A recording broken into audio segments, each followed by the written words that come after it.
Assim, a proposta era não só a gente fazer esse espaço único, no caso que possibilitasse apenas um trabalho, mas o trabalho coletivo, né, desse trabalho coletivo de um todo, como que seria essas várias instalações, né, desses pensares sobre o semestre, né, em um único espaço. Assim. Esse trabalho que eu trouxe aqui são 6 fotos, é de uma série que eu já venho fazendo desde 2008. Eu acho que casa também com o que a gente vem estudando, porque é uma coisa que o cara falava, que muitos diretores, muitos artistas acabam correndo atrás de uma certa obsessão que eles têm, né? Isso é uma coisa que eu venho fazendo também já há muito tempo, talvez seja uma obsessão minha também. Hipometropia, no caso, é a pessoa que tem miopia. E eu tenho miopia.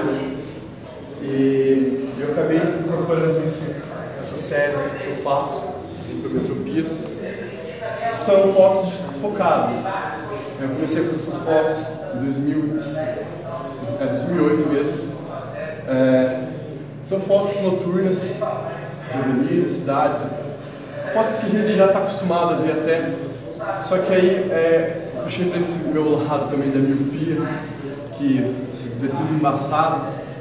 Eu comecei a desfocar essas fotos e posteriormente eu comecei a trabalhar também com computador, alguns efeitos, e começou a surgir essas fotos que remete até um pouco um universo meio que, uma imagem meio que onírica também. Eu acho que é por isso que eu acho que tinha a ver com o que a gente viu aqui.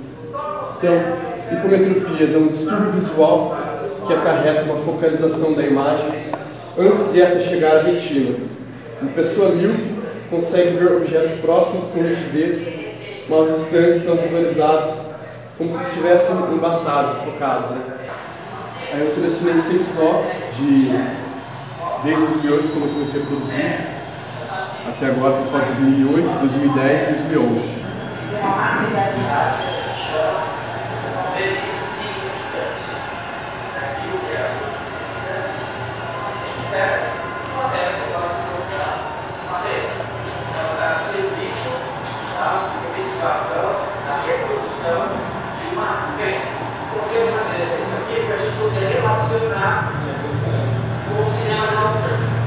Que nada está muito claro, né? Esse mundo, esse universo que nós estamos, ele não é assim. Então, ele é simples, né? A natureza, de alguma maneira, sempre escolhe o caminho mais simples para construir e criar, né? Mas para nós ela parece uma complexidade do entendimento através da nossa reduzida capacidade analítica, utilizando a razão, né? E a razão é um veículo. Mas quando o veículo não permite que a gente prossiga na viagem, a gente precisa de outros veículos. A arte é um outro veículo. Sem dúvida alguma, é um veículo poderoso que existe para que a gente possa fazer a travessia em regiões bastante perigosas até para a nossa própria tranquilidade psicológica.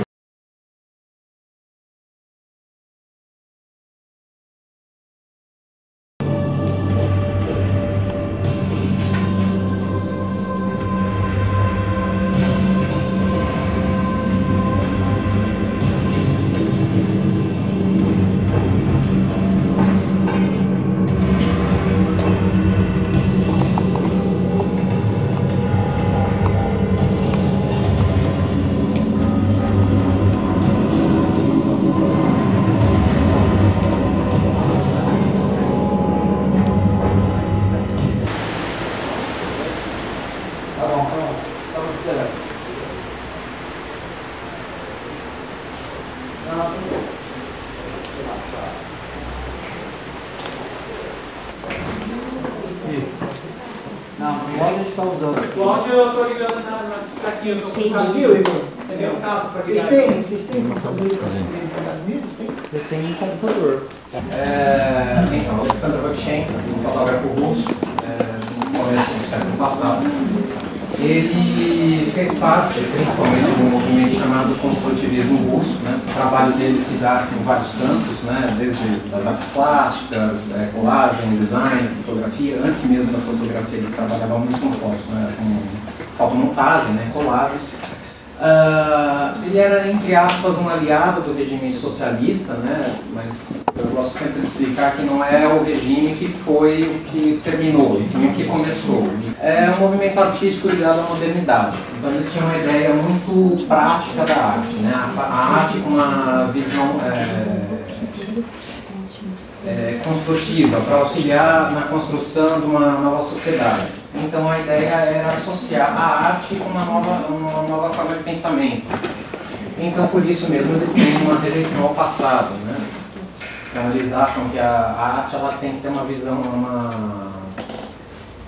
uma utilidade prática, vamos dizer assim, né? Ela não foi feita para simplesmente decorar. Por isso que eu peguei essa frase, né? Uma arte construtiva não decora, mas organiza a vida. Ele tem uma visão sempre muito única, né, das suas fotografias, né? Sempre muito de baixo para cima, de cima para baixo. Tem certos momentos que a gente não consegue identificar nem a posição onde ele estaria. Quando montou, sabe que nós temos um grupo, né? Não sei. Dropbox.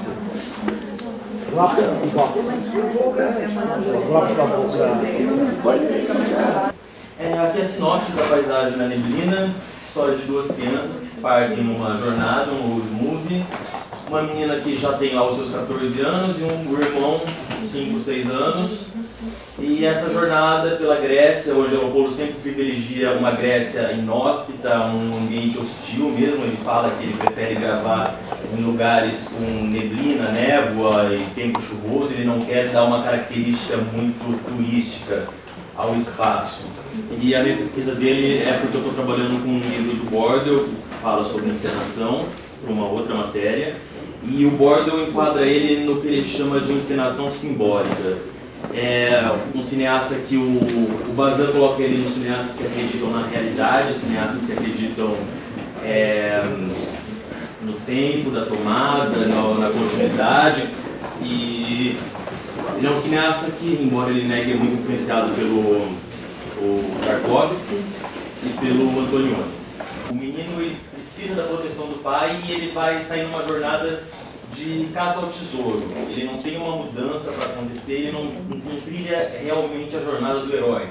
Quem trilha a jornada do herói é a menina, que ela sai dessa busca por uma proteção que ela nunca vai encontrar, a proteção paterna.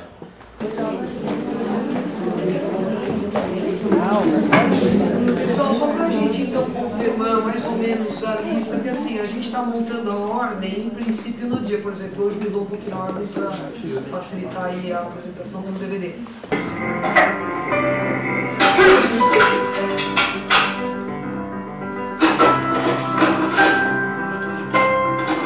E hoje nós vamos tentar trazer tentar levar o que a gente aprendeu com um lado publicitário.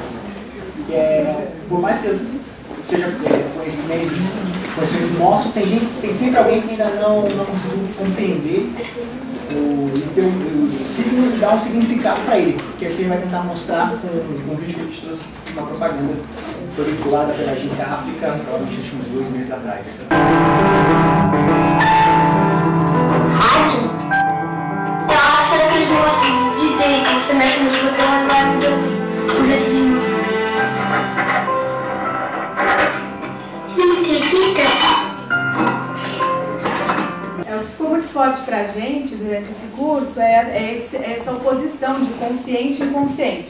É uma teoria que ela usa muito o consciente, o signo é consciente, é tudo muito ligado ao consciente, mas que pode ter uma ajudinha aí do inconsciente também, né? Para elaborar, para construir esse significado que a gente dá para a nossa vida, para as coisas que a gente usa, além do que já é socialmente estabelecido e acordado, né? Acho que tem que abrir isso para colocar aqui. Não é CD. Você já viu o CD quadrado? Se fosse de CD, seria assim.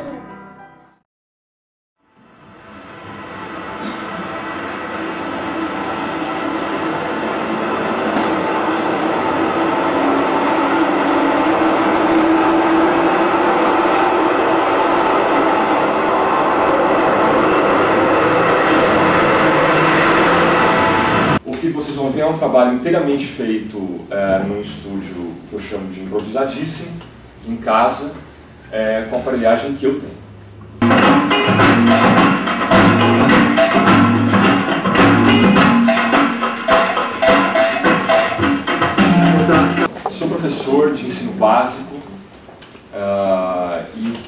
trouxe para essa disciplina foi a união entre essas duas linguagens, né? Significante, cante, significante, cante, tríade, primária, secundária, terciária. Buda está descendo a montanha. Quando o som não representa a palavra, beba Guaraná Jesus, o único que salva a sua sede. O casulo do palhaço é o nariz. O casulo da máscara é o intervalo da peça. Faço um trabalho dentro da escola com projeção de projetor mesmo, enfim, usando 2, 3 às vezes para dar o sentido desse duplo, enfim, dessa duplicidade de imagens, né? Não consegui fazer isso. Então o meu projeto foi exatamente fazer com que o meu processo artístico fosse ou desse conta das duas relações, ou seja, da razão, do consciente, que é a semiótica, e o processo de inconsciência, de inconsciente, que está presente no processo artístico, no processo criativo.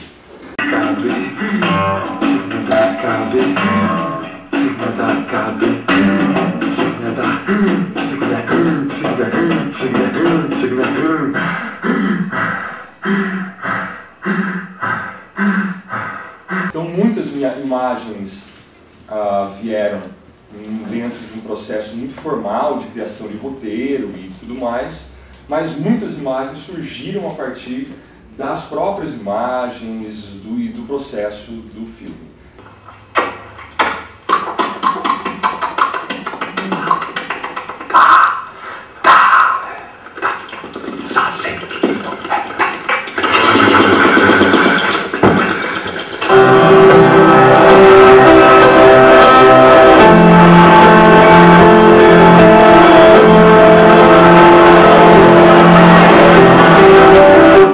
A imagem é virtual.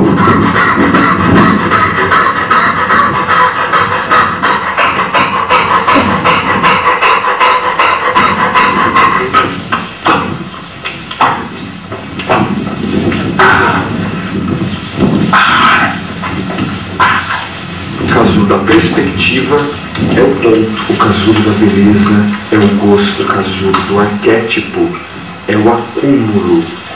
O casulo do arquétipo é imutável. O casulo da luz é o olho. O casulo do signo é a cabeça. O signo é a capa. O casulo do professor é o outro. O casulo do gato são os hábitos do seu dono. O casulo do funk é o pente.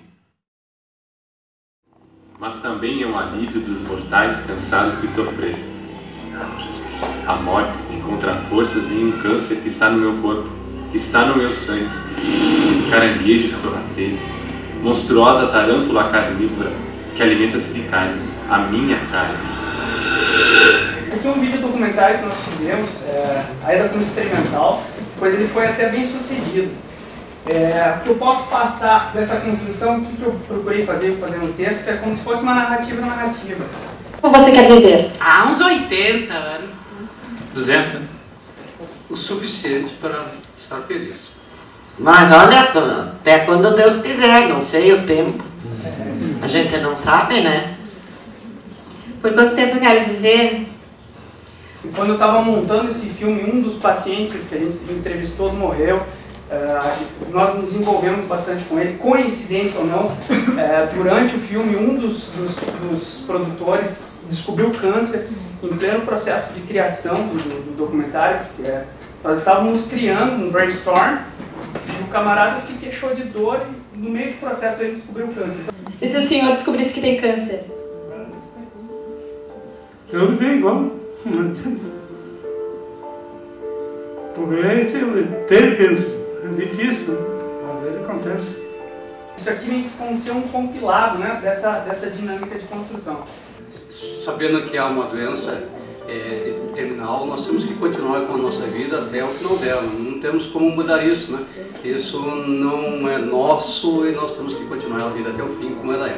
O que fica claro, eu acho que esses duas tiragens que eu escolhi para passar para vocês, é uma relação também, aí, isso aí é a origem do Bataille, né? Da descontinuidade, essa relação que nós temos com a vida, que a gente nunca se dá conta de que a vida é limitada, e é por isso que surgiu esse conceito de sobrevida, né? Porque a pessoa, quando se descobre com câncer, ou descobre que a sua vida vai ser interrompida, ou ele se toca dessa descontinuidade da sua vida, né?